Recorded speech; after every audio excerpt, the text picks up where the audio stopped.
कैसे हैं आप सब लोग। उम्मीद है आप सब लोग ठीक होंगे। जिसने अभी तक चैनल को सब्सक्राइब नहीं किया होगा जल्दी से सब्सक्राइब कर लेंगे, क्योंकि आज हम लाए हैं आपके लिए सेकंड मैरिज नावल की एपिसोड। तो चलें पढ़ना शुरू करते हैं बगैर टाइम वेस्ट किए। एपिसोड के एंड पे कमेंट लाजमी कीजिएगा।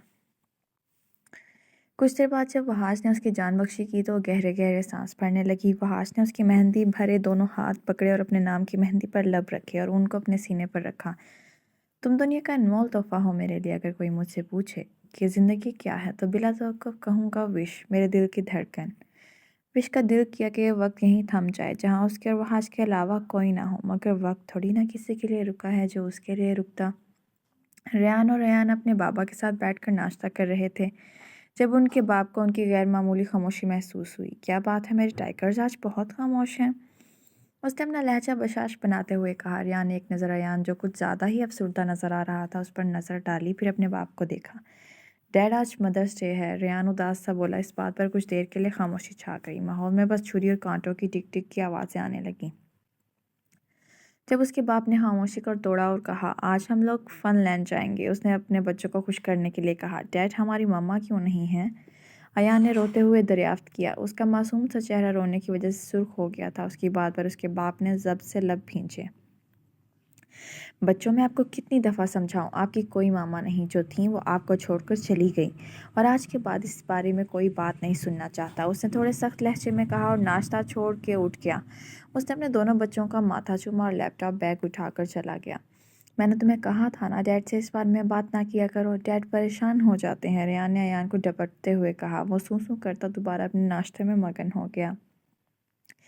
आज वो असेंबली से कुछ देर पहले ही आ गई थी, क्योंकि बस टाइम पर मिल गई थी। वह स्टाफ रूम में बैठी बच्चों के पेपर्स चेक कर रही थी जब उसकी नज़र स्टाफ रूम में बनी खिड़की से बाहर पड़ी। यह स्कूल का भी हिस्सा था जहाँ काफ़ी सुनसान और बड़े बड़े घने दरख्तों से घिरा हुआ था। ऐसे में उसने अयान को यहाँ बैठे देखा तो उसे ताज्जुब ने घेर लिया। वो पेपर्स वहीं छोड़ते हुए बाहर की जानिब लपकी जहाँ अयान घुटनों में सर दिए बैठा था।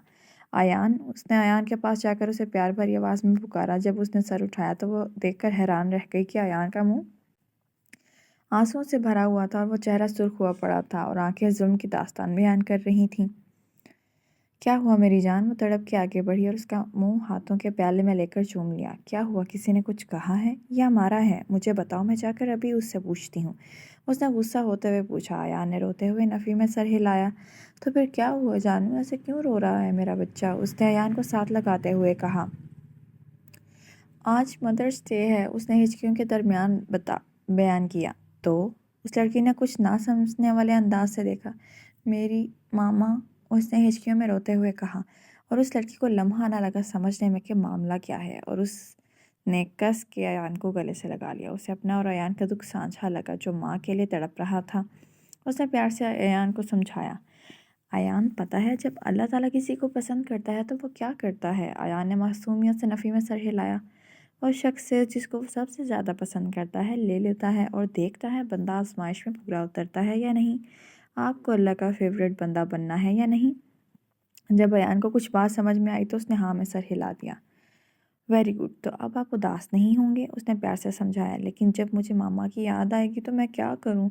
उसने भोलपन से पूछा। तो आप, उसने सोचने वाले अंदाज में अपने मुंह पर उंगली रखी जिससे अयान को हंसी आ गई। तो आप मुझसे बात कर लेना, मगर मेरे पास तो आपका नंबर ही नहीं है।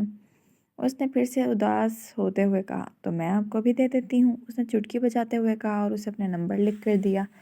अयान नंबर पाकर ऐसे खुश हुआ जैसे कारून का ख़जाना हाथ लग गया हो। वो बच्चा और उसके नन्हे ख्वाब, वो लड़की उन बच्चों से अटैच होती जा रही थी। उसका उसे खुद भी इल्म ना हुआ, जो आगे जाकर उसके लिए परेशानी का बाइस बनने वाला था।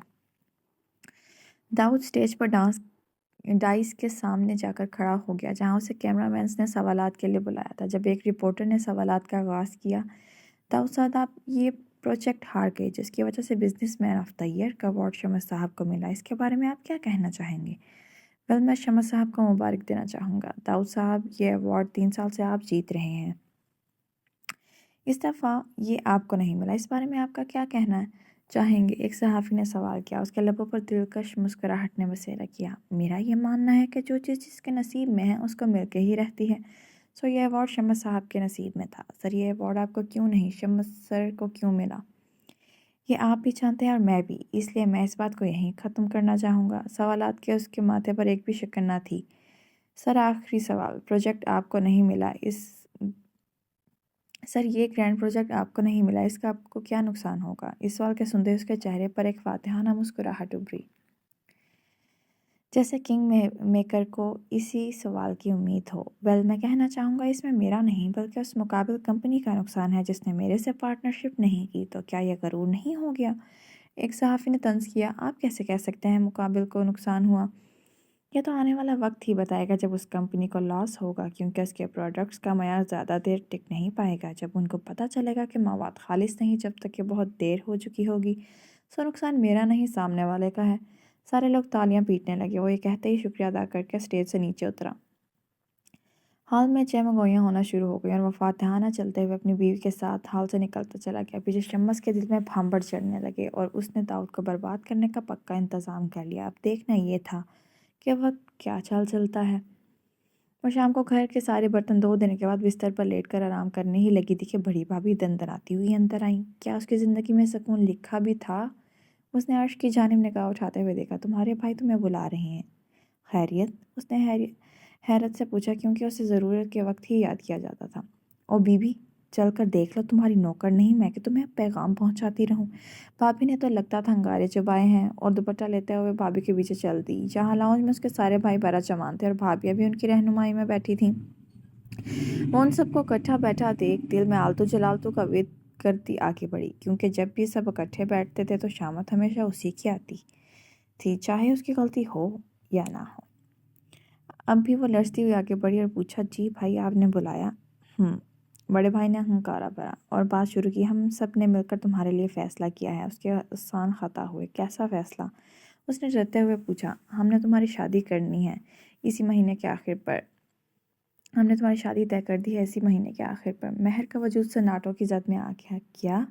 نہ چاہتے ہوئے بھی اس کا لہجہ کپ کپ آیا، ٹانگیں بھی لرزنے لگیں، بلکہ انہوں نے تو اس کا بوجھ اٹھانے سے انکار کر دیا، جس کی وجہ سے وہ دھم سے زمین بوس ہوئی۔ فضا میں جیسے آکسیجن کی کمی ہو گئی تھی، اسے سانس لینے کے باوجود بھی نہیں آ رہا تھا، گلے میں آنسوؤں کا گولا اٹک کر رہ گیا تھا۔ اس میں اتنی ہمت نہیں تھی کہ اپنی ذات کے لیے آواز اٹھا سکے۔ کیوں؟ آخر کیوں کیا آپ سب لوگوں نے ایسا؟ آخر اس نے ہمت کر کے بول ہی دیا، کیوں؟ اب نہ کرتے تو کب کرتے؟ کیا ہمیشہ تمہیں گھر میں بٹھا کر رکھیں گے؟ لوگ طرح طرح کی باتیں بناتے ہیں۔ بھابھی نے ہاتھ نچا نچا کے کہا۔ مہر کا دل خون ہوا، یہ جانتے ہوئے بھی کہ میری شادی ہو چکی ہے۔ اس کی آواز کے بعد ہر جگہ سناٹا چھا گیا، کوئی کچھ بول نہ سکا۔ ایپیسوڈ ہوتی ہے یہاں ختم۔ اگر آپ چاہتے ہیں کہ اس ایپیسوڈ کا پارٹ 2 آئے تو جلدی جلدی لائکس کر کے اور کمنٹس میں ہمیں بتایا کریں کہ پلیز جلدی دے دیں، یا آپ کو کیسی لگی ایپیسوڈ۔ کوئی چھوٹا موٹا کمنٹ ہی صحیح کر دیا کریں تاکہ ہم بھی پھر ہمارا دل کرے دے دیں ہم اسی دن سیکنڈ پارٹ ایپیسوڈ کا۔ اس لیے جلدی سے لائک اور کمنٹ کریں۔ اب تک کے لیے اتنا ہی، اللہ حافظ۔